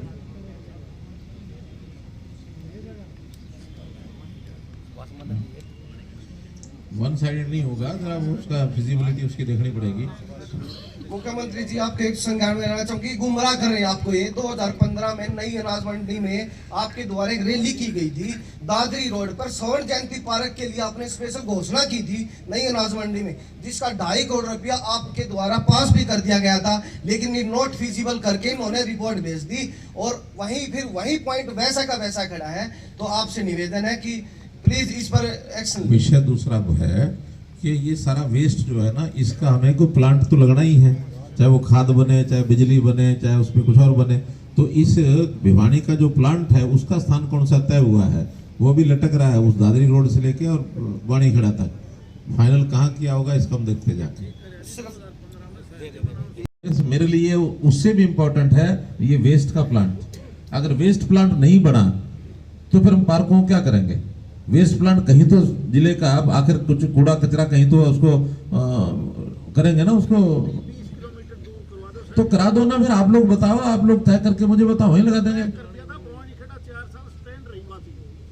नहीं, बाणी खेड़ा से हटाया क्यों फिर? नहीं, असल में क्या है, वो झगड़ा आपके 2 लोकसभाओं का और 2 विधानसभाओं का। मैं आपको बताऊं, मतलब इसको आप अदरवाइज ना लेना। ये यहाँ से भिवानी से सरकाना चाहते हैं बुआनी खेड़ा में, बुआनी खेड़ा वाले स्वीकार करते नहीं है। मैं इसीलिए कह रहा हूँ मुझे जाके देखना पड़ेगा ये। अगर आप अपने इस लोकसभा में और विधानसभा भिवानी में करना चाहते हो, जगह दे दो, 1 मिनट पास हो जाएगा। आप दूसरे के घर में जाके अपना कचरा डालोगे, मुझे भी देखना पड़ेगा ना। ये प्रेमनगर का झगड़ा ही निपटाते कितने साल बाद निपटाइए। अब पता नहीं मांगा नहीं मांगा, मैं बात करूंगा ना, देखेंगे। अब ट्रीटमेंट प्लांट का पहले मुझे काम करना है, पार्क की बात तो बाद में है। एक सवाल जी, आप जो बात बता रहे थे ना जी, तो जिसमें जी आपने अप्रूव्ड कॉलोनी का थी, तो आपके द्वारा 2017 में लिमिट बढ़ा दी गई थी भिवानी शहर की 8 कॉलोनियों की। तो हमने नगर परिषद द्वारा पूरे नक्शे, गूगल मैच और मसौदा पूरा डीसी ऑफिस दे रखा है 5 साल से, और वो वहीं पड़ा है। अब ये जो 4 कॉलोनी का जिसका जिक्र कर रहे हैं ना, वो 2-2 किले उठा के कहीं से जो डीलर है ना उनके उठा के लगा रखे हैं। सारी कॉलोनियां मुझे आज रात को या कल सवेरे बताओ कि कितनी कॉलोनियां आपने भेज रखी हैं, और शहर का नक्शे समेत पूरा नक्शा शहर का दिखाओ कि अनअप्रूव्ड कहाँ का है, अप्रूव्ड कहाँ का है, और अप्रूव्ड कितनी है और कितनी आपने बढ़ा के भेजी है। ये थोड़ा ही कि भाई अपने मन में जो आएगा हम कर लेंगे। 75% को मकान बने हुए थे, उसको भी शहर से बाहर गया, वो तो सारा शहर के अंदर। नमस्कार जी, ठीक है, मैं पूछ लेता हूँ मुख्यमंत्री जी। नमस्कार। और ये कॉलोनियाँ सुनिए, ये कॉलोनियाँ सारी विधायक सांसद दोनों पहले आप लोग देखो पूरे शहर की कि कौन कौन सी इन्होंने भेजी है और कौन सी छोड़ दी है, और छोड़ी है तो क्या कारण है, कॉलोनी पार्ट 3 के अंदर जो देख लेंगे। कृष्णा कॉलोनी पार्क के अंदर, सरदाना पार्क के अंदर बहुत बड़ी बुरी हालत हो रखी है जी। एक उसके अंदर शेड की जरूरत है, जो लोग काफी लिखे ये तो एक विकास का काम में से लिखे। मैं तो जो व्यवस्थाओं के प्रश्न है और बोलेंगे, एक आप बोलो, एक और। सर मैं बोल लूंगा। नहीं ऐसा नहीं है, आप लिखे दे देना, लिखे दे जिसके पास है वो बोलने की जरूरत नहीं है। जिसके पास लिखित कागज उसको बोलने की जरूरत नहीं है, हम ले लेंगे। जी मैं भवानी प्रताप, हमारे कुछ पार्षदों की और हमारे पूरे शहरवासियों की सबसे बड़ी समस्या हमारी सीवरेज समस्याएं हैं। सीवरेज समस्याओं को लेकर रेस्ट हाउस में हम आपसे मिले भी थे, आपने पब्लिक हेल्थ के अधिकारियों को बहुत कुछ कहा भी था, लेकिन उसके बाद उन्हें कोई संज्ञान नहीं लिया। ठीक है, बड़े प्रोजेक्ट है, जो लाइनों का बदलना है किसी अमृत 2 फेज के अंदर उनको ले लेंगे, लेकिन जो भी रुकावटें हैं प्राथमिकताओं से उनको साफ करने का काम भी नहीं करेंगे। आधे से ज़्यादा शहर गंदा पानी पीने के लिए मजबूर है जी। शायद की कोई गली होगी किस्मत से इसके अंदर साफ पानी आता हुआ, विधायक जी का और मेरे घर में भी गंदा पानी आता है, ये हम इतनी मजबूरी है जी हमारी। तो पब्लिक हेल्थ के जो अधिकारी हैं, जहाँ लाइनें डली हुई हैं, जहाँ रुकावटें हैं, पीपली वाली झोड़ी, हलवास गेट, घंटा घर, धानी सरोगियान, घोशियान चौक, बाड़ी मोहल्ला, ऐसा शहर का कोई अंदर का ऐसा कोई क्षेत्र नहीं है जहाँ सीवरेज चौक ना हो। सीवरेज चौक होने के कारण ही गंदे पानी की मिलावट उस पर पानी के अंदर आती है जी। तो ये ना क्या है जी, कोई अगर 50 मीटर की कोई लाइन है, एक बावड़ी गेट पे आपने देखा हुआ मोटर अभी भी लगी हुई है पूरे 6 साल से जी, आपके कहने के बावजूद भी एक 50 मीटर का टुकड़ा बावड़ी गेट से लेकर एक कृष्ण पनाई मंदिर का टुकड़ा सफाई नहीं। ऐसा है, अभी अमृत स्कीम नंबर 1 में पब्लिक हेल्थ ने काम किए थे कुछ, नगर पालिका, नगर परिषद और अमृत 1 का जो दे दो, आपसे थोड़ी होता है, बहस थोड़ी करनी। तो ऐसा जो उनका तालमेल आपस में कम था। अब अमृत 2 का काम भी हमने सारा नगर पालिका को नहीं दिया, नगर परिषद को नहीं दिया, सीधा ही पब्लिक हेल्थ को दिया कि पब्लिक हेल्थ ही उन सारे कामों को खुद करे। पुराने वाले काम पब्लिक हेल्थ और नगर परिषद, अगर इतनी बात करनी है ना तो वहाँ आ जाना। माननीय मुख्यमंत्री जी, ये कोई राजनीतिक मंच थोड़ी। सफाई का मामला है। हाँ, सफाई का मामला ध्यान में आ गया ना, सफाई करवाने के लिए ध्यान आ गया ना। करवाना आपने है, ये मैंने नहीं कराना है, आप लोगों का काम है और मेरे ऊपर उड़ा रहे हो। ये सब पब्लिक हेल्थ भी, पब्लिक हेल्थ तो समझ में आता है, लेकिन नगर परिषद जितना दोषी इस काम में है, नगर परिषद के लोगों ने, यहाँ के अधिकारियों ने आपस में तालमेल अगर रखा होता तो पब्लिक उसको भी, पब्लिक हेल्थ को भी पकड़ के रखते। पब्लिक हेल्थ वाले आपकी मर्जी के बिना यहाँ के काम कर जाएंगे, मजाल है उनकी, कोई मजाल नहीं होती। हम ढीले रहते हैं, हम सोते हैं और सरकार को गालियां देते हैं। हाँ, नगर परिषद जो है ये हर चीजों की जिम्मेदार है, और नगर परिषद को कोई मदद चाहिए हम मदद कर सकते हैं, जिम्मेदारी हमारे ऊपर मत डालो। मेरा एक निवेदन बस हो गया। सर, 5 वार्डों में संस्कार के लिए कोई जगह नहीं है। हाँ। और उसमें मित्रों, जनसंवाद का कार्यक्रम ग्रामीण क्षेत्र के अंदर ये करने का मेरा अभी शुरू हुआ है। पहला जिला भिवानी जिला मैंने शुरू किया, आज खरक कला, खरक खुर्द, इसके बाद कलिंगा, फिर चांग, और आज अभी भिवानी शहर के इस कार्यक्रम में मैं उपस्थित हुआ हूँ। स्वाभाविक है, जब फील्ड में जाते हैं तो वहाँ की जो कठिनाइयाँ होती हैं, समस्याएं होती हैं, स्वयं लोग बताते हैं। जितनी अभी तक की उपलब्धियां हैं सरकार की, जो जनता के लिए हमने व्यवस्था परिवर्तन के काम किए, वो सब उनको बताए हैं। उनके बहुत अच्छे रिजल्ट्स लोगों ने स्वीकार भी किए हैं, चाहे वो परिवार पहचान पत्र के माध्यम से राशन कार्ड बनाने की बात है, चाहे आयुष्मान भारत के विषय हैं, अथवा ओल्ड एज पेंशन ऑटोमेटिकल बनने की बात है, या मुख्यमंत्री अंत्योदय परिवार उत्थान योजना के माध्यम से, या मेरिट के ऊपर नौकरियों के विषय को लेकर के हर गांव के अंदर कहीं ना कहीं हमको उसका एक रिस्पांस मिला है कि ये चीज़ें अच्छी हो रही हैं। लेकिन जो ऐसे विषय हैं जो लगातार चलने वाले विषयों में, जैसे पानी की विषय, पानी की कठिनाई जगह जगह की लोगों ने ध्यान कराई है, क्योंकि पानी की निकासी अपने आप में एक बड़ा विषय है। और इसी प्रकार जो हमारा सिंचाई का पानी है, वो भी जितनी मात्रा में लोगों को अपेक्षा है उतना होता नहीं है, क्योंकि पानी की ही कमी है। तो कमी के कारण से स्वाभाविक उनकी समस्याएं हैं। लेकिन इस पानी को बचाने के लिए जो हमने, मेरा परिवार, जो हमने पानी के नाते से जो हमने मेरा पानी मेरी विरासत, ये विषय चलाया है, ये लोगों को खूब समझ में आ रहा है कि पानी बचाने के लिए हम लोग धान की बिजाई कम करें। माइक्रो इरिगेशन का विषय भी लोगों को समझ में आ रहा है, हमने उसमें सब्सिडी देनी शुरू किया, बहुत लोगों ने सब्सिडी ली भी है। तो ऐसी समस्याओं का हल जहाँ जहाँ संभव होता है वो हमने किया है। कई तालाब ऐसे हैं जिनमें गंदगी थी, उसके लिए भी आज हमने अधिकारियों को आदेश दे दिए कि तालाब की सफाई तुरंत कराई जाए, पानी की निकासी करके, और फिर वहाँ जो गंदगी है उनको ठीक करेंगे।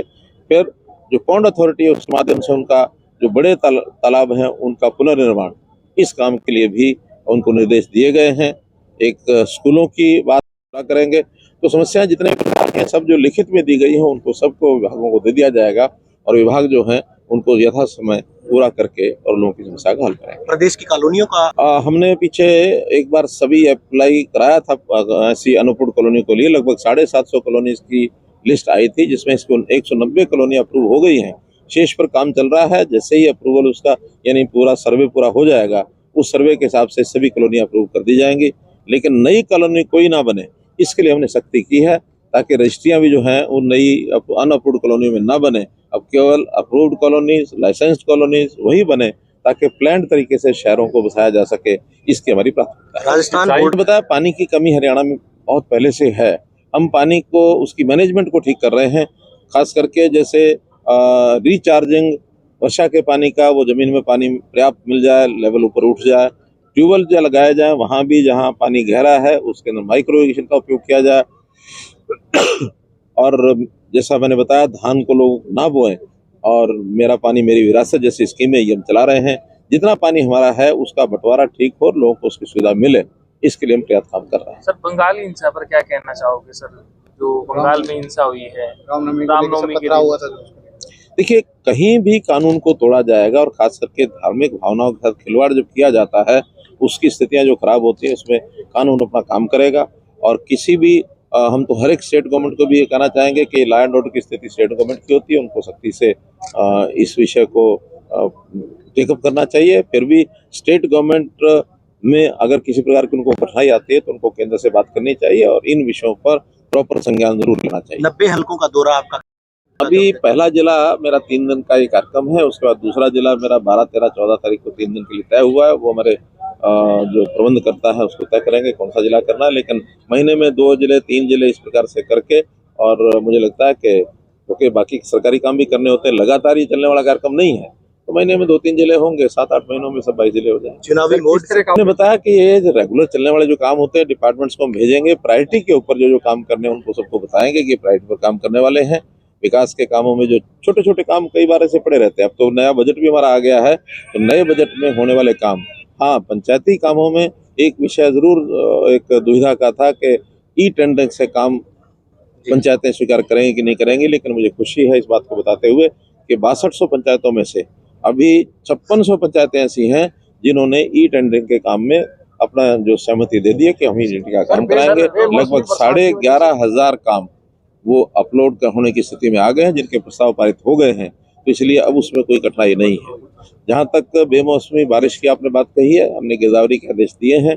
गिरदावरी अब ऐसे स्थानों पर होनी शुरू हो गई है जहाँ नुकसान ज़्यादा हुआ है और उनको सबको जो भी उनका नुकसान हुआ अगर तो उनकी बीमा अगर कराया हुआ उन्होंने प्रधानमंत्री फसल बीमा योजना के अंतर्गत, तब तो बीमा कंपनी ही उनको कंपनसेशन देगी। बाकी सब जगह सरकार जो है उनके लॉस के हिसाब से मई के महीने में सारा कंपनसेशन राशि उनको मिल जाएगी। लोकसभा विधानसभा चुनाव को लेकर देश की सेवा व रक्षा में अपने जीवन का स्वर्णिम समय प्रदान करने वाले पूर्व सैनिकों ने सोमवार को 1 रैंक 1 पेंशन में विसंगतियों को दूर करने की मांग को लेकर सड़कों पर उतरकर केंद्र सरकार के खिलाफ प्रदर्शन किया। इस अवसर पर विभिन्न संगठनों के प्रतिनिधियों ने उपायुक्त के माध्यम से राष्ट्रपति को एक ज्ञापन भी भेजा। सोमवार को एक्स सर्विसमैन जन कल्याण सेवा समिति, Haryana ex serviceman league, ex serviceman welfare society, हमारा अपना फाउंडेशन, सैनिक प्रकोष्ठ, डिफेंस वेटरनर ऑर्गेनाइजेशन सहित विभिन्न पूर्व सैनिक संगठनों से समस्त पूर्व सैनिक व सैनिक संगठनों सड़क पर उतरे तथा शहर में प्रदर्शन करते हुए उपायुक्त के माध्यम से महामहिम राष्ट्रपति के नाम ज्ञापन सौंपकर पूर्व सैनिकों की मांग पूरी किए जाने की बात कही। इस मौके पर हरियाणा एक्स सर्विसमैन लीग के प्रधान सूबेदार मेजर सुरेंद्र कौशिक ने कहा कि 1 रैंक 1 पेंशन में वेतन विसंगति दूर किए जाने, 2017 के बाद आए प्री मैच्योर पेंशनर्स को OROP में शामिल करने, एक समान डिसेबिलिटी पेंशन, एक समान विधवा पेंशन, रिजर्व भेजे गए जवानों को OROP में शामिल करने, JCO और ऑनरेरी रैंक को OROP का लाभ दिए जाने की मांग को लेकर पूर्व सैनिक पिछले लंबे समय से संघर्षरत है, लेकिन सरकार उनकी सुनवाई करने की बजाय पूर्व सैनिकों के हकों की अनदेखी कर रही है, जिसके विरोध में पूर्व सैनिक मजबूरन अपने हकों के लिए 20 फरवरी से दिल्ली के जंतर मंतर पर धरने पर बैठे हैं। उन्होंने कहा कि पूर्व सैनिकों के विरोध व आवाज को सरकार तक पहुंचाने के उद्देश्य से सोमवार को विभिन्न पूर्व सैनिक संगठनों ने शहर में प्रदर्शन कर ज्ञापन सौंपा है। साथ ही कौशिक ने कहा कि यदि सरकार ने जल्द उनकी मांगों की सुनवाई नहीं की तो वे राष्ट्रीय स्तर पर अपना आंदोलन करेंगे तथा भाजपा को सत्ता में लाने में अहम भूमिका निभाने वाले पूर्व सैनिक भाजपा सरकार को सत्ता से बाहर करने का काम करेंगे। कैप्टन सुरेश तंवर सेवन राजरेत आज एमएसपी पे और ORP का वन रैंक वन पेंशन पर आज पूरे देश के अंदर धरना दिया जा रहा है और हर एक डिस्ट्रिक्ट हेडक्वार्टर पर हमारी प्रेजेंटेशन है फौजियों की। जो हमारे साथ अन्याय हुआ है, ऑप्शनों को ज्यादा दिया है, जैसे जवान को कम मिला है, उसी के बारे में यह आज एजुकेशन था और उसी के लिए पूरे देश के डिस्ट्रिक्ट हेडक्वार्टरों पे ये दिया जाएगा, धरना प्रदर्शन किया जाएगा और ये अभी डीसी साहब को ज्ञापन देंगे हम। MSP की है, मिलिट्री स्पेशल जो पे मिलती है वो जवान को, जेसीओज को और अफसर को एक समान मिलनी चाहिए, क्योंकि हालात जो हालात हैं एल्टीट्यूड के या दूसरे दुर्गम जगहों में, उसी के लिए MSP मिली थी हमें। और MSP में सारे जवान भी, जेसीओज भी, ऑफिसर भी सब एक समान हालतों में रहते हैं, इसलिए MSP एक समान होना चाहिए। एक तो ये बात है। दूसरी बात, जो पे में OP2 में भी और 1 में भी, दोनों में कमियां रहेगी। ऑफिसर्स को ज्यादा दिया है, ऑफिसर का जो है 2006 के बाद बहुत कई गुना ज्यादा बढ़ गया, जबकि जवान जैसे उसका कम बढ़ा है। उसकी भी एक मांग है हमारी, एक समान। विधवा का भी जो है, विधवा को भी जो है कम दे रहे हैं और वार कैजुअलिटी में भी ऑफिसर्स को ज्यादा दे रहे हैं, जवान जैसे उसको कम दे रहे हैं। वन रैंक वन पेंशन में जो विसंगतियां रह गई थी उनके लिए किया जा रहा है। जैसे मैं एक छोटा सा उदाहरण देता हूँ, जो जब हमारा देश गुलाम था उस टाइम पर अधिकारी अंग्रेज होते थे और हमारे हिंदुस्तानियों का शोषण करने के लिए पूरी जो पावर थी अंग्रेज अधिकारियों को दी हुई थी।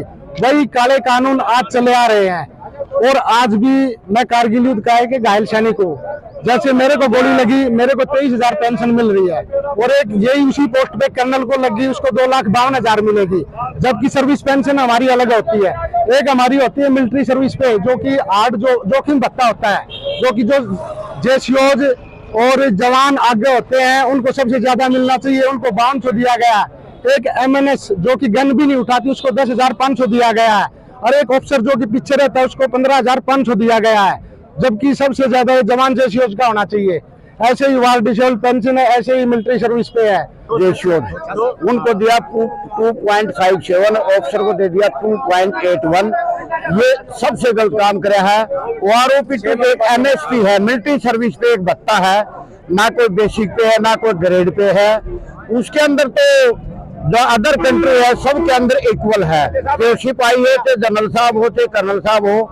अगर आप ये बताइए, जैसे जवान जो फ्रंट लाइन पर लड़ाई लड़ते हैं उनकी 5200 5,200 है।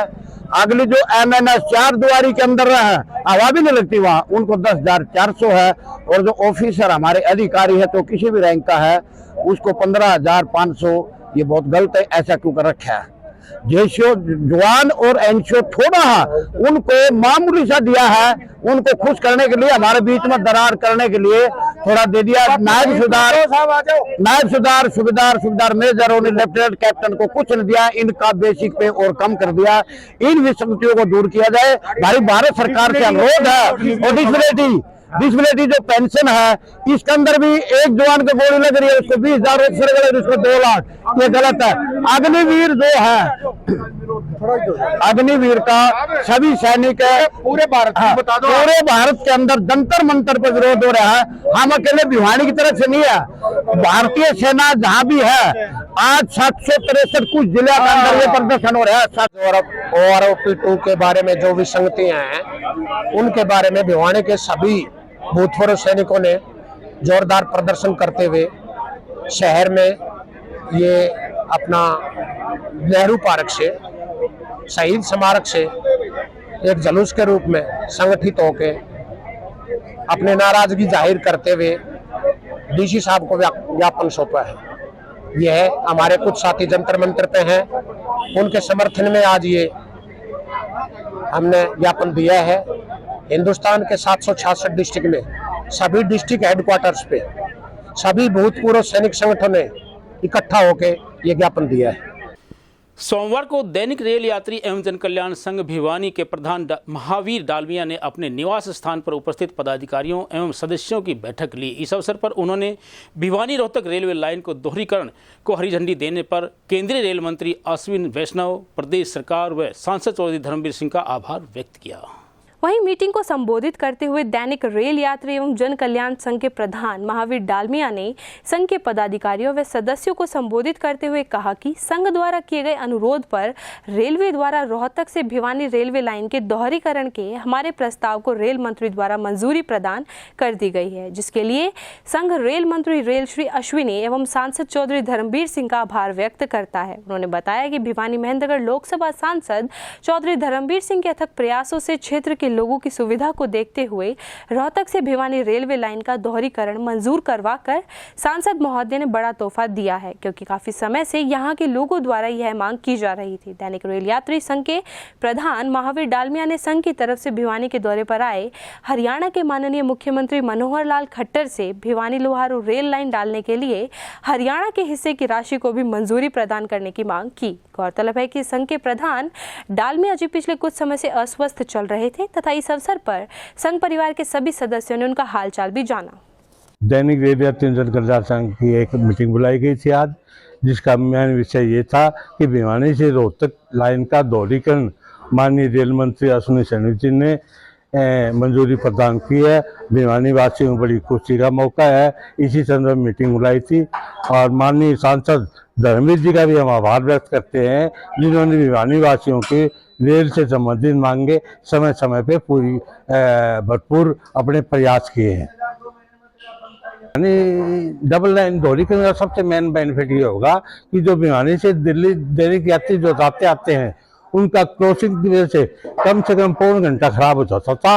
अब उनको जो है पौन घंटा पक्का बचेगा जाने के समय, पौन घंटा पक्का बचेगा आने में। अब दिल्ली की यात्रा अधिक से अधिक 2.5 घंटे पूरी कर पाएंगे। इस संदर्भ में अभी हम कुछ नहीं कर पाते हैं, क्योंकि भिवानी से रोहतक से हादसे में जो लाइन निकलेगी उसमें अभी समय लगेगा और उसके बाद रेल मंत्रालय क्या फैसला लेता है वो भविष्य गर्भ में है। और अगर भिवानी की गाड़ियों से किसी किस्म की छेड़छाड़ की गई तो हम लोग आंदोलन करने से पीछे नहीं हटेंगे। 1 महीने बाद काम शुरू हो जाए कोई दिक्कत नहीं, हमें पता है 1 महीने बाद काम शुरू होगा और 1 महीने बाद भी काम शुरू होने बाद, क्योंकि दोहरीकरण में न तो जमीन रिक्वायर करनी है इनको, न स्टेशन बनाना, इसलिए दोहरीकरण का काम बड़ी स्पीड से हमारे 1.5 या 2 साल में पूरा कर पाएगा रेल मंत्रालय। सोमवार को राजकीय औद्योगिक प्रशिक्षण संस्थान भिवानी के प्रांगण में पुलवामा शहीदों की याद में संस्थान के पास आउट व वर्तमान विद्यार्थियों के द्वारा रक्तदान शिविर का आयोजन किया गया। इस अवसर पर स्वास्थ्य विभाग की टीम ने पहुंचकर अनुदेशकों की उपस्थिति में 25 यूनिट रक्त एकत्रित किया गया ताकि जरूरतमंदों की जान बचाई जा सके। रक्तदान जीवन दान है। हमारे द्वारा किया गया रक्तदान कई जिंदगियों को बचाता है। इस बात का एहसास हमें तब होता है जब हमारा कोई अपना खून के लिए जिंदगी और मौत के बीच जूझता है। इसलिए हमारा फर्ज बनता है कि हम रक्तदान के पुनीत कार्य में अपना सहयोग करें। इसी कड़ी में रक्तदान शिविर का आयोजन पुलवामा शहीदों की यादगार व सम्मान में राजकीय औद्योगिक प्रशिक्षण संस्थान भिवानी में किया गया। शिविर में 25 यूनिट रक्त एकत्रित किया गया, जो किसी जरूरतमंद की जान बचाने में रामबाण का काम करेगा। वहीं रक्तदाताओं को संबोधित करते हुए अनुदेशक रजनीश पानो ने कहा कि रक्तदान से बढ़कर कोई दान नहीं है। यह रक्त जरूरतमंद व्यक्ति को नया जीवन दान देता है। उन्होंने बताया कि थैलेसीमिया ग्रस्त बच्चों, गर्भवती महिलाओं, दुर्घटनाग्रस्त लोगों के लिए रक्त की सख्त जरूरत होती है। उन्होंने कहा कि आमतौर पर गरीब व जरूरतमंद लोग रक्त के अभाव में और खासकर सड़क हादसों में अपनी जान गंवा देते हैं। ऐसे में ज्यादा से ज्यादा युवाओं को रक्तदान के लिए आगे आना चाहिए तथा जरूरतमंद लोगों की जिंदगी बचाने में सहयोग करना चाहिए। ये ITI भिवानी आपका स्वागत करती है और हर वर्ष ये हमारे ITI के पूर्व छात्र और वर्तमान जो अब सत्र है इसमें भी हर साल हमारे पास 1000+ छात्र दाखिला लेते हैं। और हमारे पूर्व छात्र ये कुछ हैं जो पुलवामा हमला हुआ था उसमें शहीदों के सम्मान में संविधि दिवस के रूप में हमने इस प्रोग्राम का आयोजन करना था 14 फरवरी को, लेकिन व्यस्तता के कारण, स्वास्थ्य विभाग की व्यस्तता के कारण, टाइम स्लॉट उपलब्ध न होने के कारण फिर हमने इसको पोस्टपोन किया आज 3 अप्रैल को। तो यहाँ पर काफ़ी छात्रों में उत्साह है और बिल्कुल हम अब अपील करते हैं, आप मीडिया के माध्यम से भी, छात्रों से भी, स्टाफ साथियों का भी हमारा ये मार्गदर्शन रहता है कि मानवता की सेवा में रक्तदान एक महत्वपूर्ण घटक है, जो प्रत्येक एक सामाजिक प्राणी को, चाहे वो स्टूडेंट लाइफ में हो, चाहे वो प्रोफेशनल लाइफ में हो, कहीं भी हो, इस प्रकार की सामाजिक प्रोत्साहन की गतिविधियों में भाग लेना चाहिए। नमस्कार जी, आपका ITI में हार्दिक स्वागत है दिल से। हमारे यहाँ पे लगभग 4 से 5 बार हमने ये ब्लड डोनेशन कैंप लगा लिया। ये हमने लगाया 14 फरवरी को, जो शहीदी हुई थी हमारी पुलवामा में, उनके उपलक्ष्य में लगा रहे हैं जी हम। इसमें क्या है कि हर बार स्टार्टिंग की थी, उसके बाद में गैदरिंग ज़्यादा होने लगी हमने, कॉलेजेस में भी, वैसे अदर भी, तो ये टाइम हमने थोड़ा सा चेंज कर दिया था, ये आज की डेट में कर दिया था। इसमें क्या है कि ब्लड का अननेसेसरी मिस भी नहीं होएगा और काम भी आएगा। मैं अनिल कुमार भिवानी ITI से ब्लड डोनेट किया है फर्स्ट सेकंड टाइम। बहुत गुड फील हो रहा है। सभी यूथ को भी ब्लड डोनेट करना चाहिए, इससे किसी को भी जब ज़रूरत होती है तो उसकी ज़रूरत पूरी हो जाती है। और हमारा तो खून 2 दिन में रिकवरी हो जाता है, कुछ नहीं होता। इसलिए हमें सभी को खून डोनेट करना चाहिए, इससे देश की युवा शक्ति, फौजी भाइयों को सबका। आज हम यहाँ जो है ITI यूथ क्लब द्वारा जो है ये ब्लड कैंप लगाया गया है और ये इनका चौथा कैंप है और हम लगातार इनसे time to time blood camp लेते रहे हैं। आज इन्होंने ये ब्लड कैंप जो पुलवामा शहीदी के अवसर पर लगवाया है। मेरा यही कहना है कि ऐसे छोटे छोटे इन ओकेजन्स को सेलिब्रेट करते हुए हम जो हमारा यूथ है उसको एक सही दिशा निर्देश दे सकते हैं। और ब्लड डोनेशन के साथ इसकी मुहिम जोड़ना ये तो बहुत ही अच्छा है अपने आप में। और रक्तदान जो हमें हमेशा करना चाहिए क्योंकि इसको कभी ना रिप्लेस किया गया है और जितने हमारे एडवांस जा चुके हैं हम उसके हिसाब से अभी इसकी रिप्लेसमेंट नहीं आई है। तो हर किसी को बढ़ चढ़ कर जो है रक्तदान करना चाहिए। हाँ जी, अभी तक जो है हमने 30 से 40 यूनिट जो है हमारा यहाँ से रक्त एकत्रित करने का है मुहिम। देखो अब कितना आता है और हम सारा वहाँ से लेके जाए। स्थानीय दादरी गेट पर स्थित श्री कृष्ण प्रणामी मंदिर प्रांगण में योगेश सोलंकी चेस अकादमी के द्वारा 1 दिवसीय प्रतियोगिता का आयोजन करवाया गया। इस अवसर पर पार्षद विनोद बेडवाल ने बतौर मुख्य अतिथि पहुंचकर प्रतियोगिता का शुभारंभ किया और विजयी खिलाड़ियों को पुरस्कार देकर सम्मानित किया। चेस प्रतियोगिता के बारे में जानकारी देते हुए चेस अकादमी के संचालक योगेश सोलंकी ने बताया कि चेस एक मानसिक खेल है जिससे बच्चों का मानसिक विकास तेज होता है। इसलिए बच्चों को शिक्षा के साथ साथ चेस जैसी गतिविधियों में भाग लेना चाहिए जिससे युवाओं का मानसिक विकास तेजी से हो सके। वहीं प्रतियोगिता के विजेता प्रतिभागियों के बारे में बताया कि अंडर 10 में गीतांश मेहता, यशवीर बिरहमान, रिवानी रंगा, वत्सल, जीनत पहले 5 पायदान पर रहे। अंडर 13 में शौर्या, रुवीना, गोरांश, अक्षा पहले 5 पायदान रहे। अकादमी संचालक ने बताया कि अकादमी द्वारा अगली चेस प्रतियोगिता 21 मई को आयोजित करवाई जाएगी जिसमें अंडर 11, अंडर 15 व ओपन के खिलाड़ी भाग ले सकेंगे। इसी प्रकार अंडर 19 में रजत, युगेश्वर, सुरभि, विनायक, यशवर्धन पहले 5 पायदान पर रहे। इस अवसर पर मनीष सोलंकी, अक्षय सोलंकी, विकी मातोरिया, सोनिया जांगड़ा, प्रमोद आदि मौजूद रहे। मेरा नाम योगेश सोलंकी है। आज हमने यहाँ डिस्ट्रिक्ट भिवानी में दादरी गेट कृष्ण प्रणामी मंदिर में एक चेस टूर्नामेंट ये करवाया है सर। और उसमें है ना पूरे हरियाणा से बच्चे आए हुए हैं और करीब है ना 60-70 बच्चों ने भाग लिया है इसके अंदर। और 1-2 बच्चे जैसे यहाँ अपने ना मुजफ्फरनगर से, यूपी से भी है। और हमें ना सर हर महीने, हर है ना 40 दिन के अंदर है ना एक हर टूर्नामेंट करवाते रहते हैं। और मेरी खुद की अकेडमी है योगेश सोलंकी चेस अकेडमी के नाम से, जो नवंबर 2022 में मैंने उसको रजिस्टर्ड करवाया था। और बाकी चेस है, मैं यही कहना चाहूँगा कि ना शतरंज एक ना मानसिक गेम है और ये ना आपके किसी बच्चे के ना दिमाग को ना अच्छा करता है, तो बच्चों को खिलाना चाहिए। आज कृष्ण प्रणामी मंदिर में चेस प्रतियोगिता है, उसके अंदर 60-70 बच्चों ने भाग लिया है। तो चेस की प्रतियोगिता में सभी बच्चे हिस्सा ले रहे हैं। पढ़ाई के साथ बच्चों को खेल में भी भाग लेना ज़रूरी है। मेरी यही अपील है बच्चों से कि ज़्यादा से ज़्यादा पढ़ाई के साथ खेल में भी हिस्सा लें।